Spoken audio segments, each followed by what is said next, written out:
Salut à tous, moi c'est Blanche. J'ai une formation de scénographe et à côté de ça, je fais des courts-métrages et de la vidéo d'animation 3D.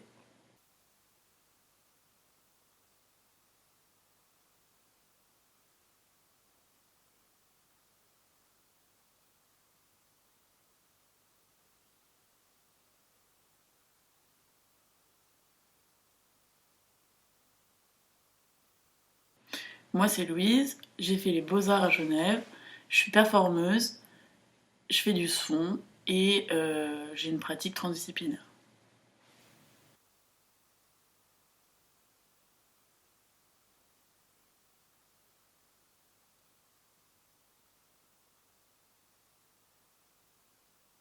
Donc on va vous présenter nos corps encodés, c'est le nom du projet qu'on va développer durant la résidence.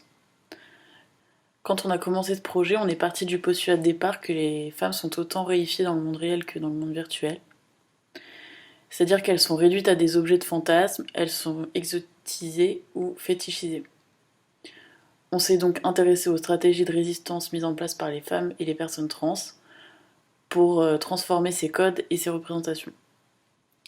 On s'est notamment appuyé sur un texte de Legacy Russell qui s'appelle Glitch Feminism, a Manifesto, dans lequel elle évoque le glitch comme une solution métaphorique pour faire émerger de nouveaux imaginaires.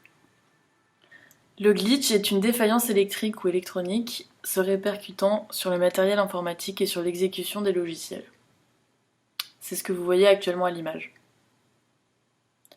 C'est un terme qui décrit les anomalies qui peuvent se produire dans les logiciels ou dans les jeux vidéo, dans les images, dans l'audio ou dans toute autre forme de données. Pendant cette résidence, on va construire une plateforme rotative qui accueillera des performeurs.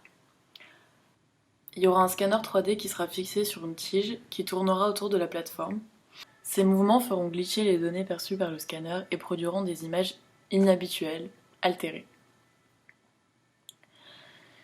Grâce à cette plateforme, on va produire une série de scans et on va réaliser un film d'animation qui va nous entraîner dans un paysage de corps organiques.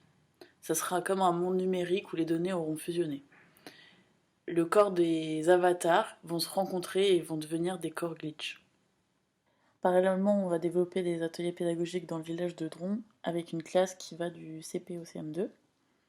L'objectif final, c'est de réaliser un court-métrage et l'idée, c'est de questionner la notion d'avatar pour que chaque enfant puisse créer le sien.